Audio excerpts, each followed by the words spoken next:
வாழைத்தோப்புக்குள்ள மல்லிகைப்பூ வச்சுக்கணும் சாமி.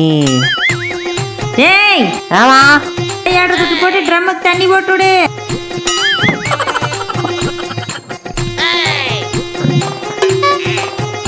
ஒரு மனுஷன் நல்லா பாட்டு பாடிட்டு இருந்தா இவங்களுக்கு ஆகாதே. இந்த கேனுக்கு தண்ணி வேற ஓடணுமா? இது ஒரு கேனு. ஐயோ, இது தண்ணி வேற ஓடணுமாமா.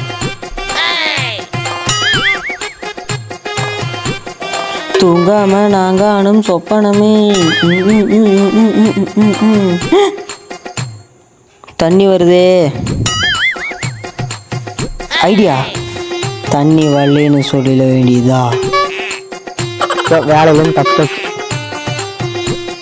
தண்ணி வரலையா? போய் தொட்டியிலும் எடுத்துட்டு வந்து விட்டுரு.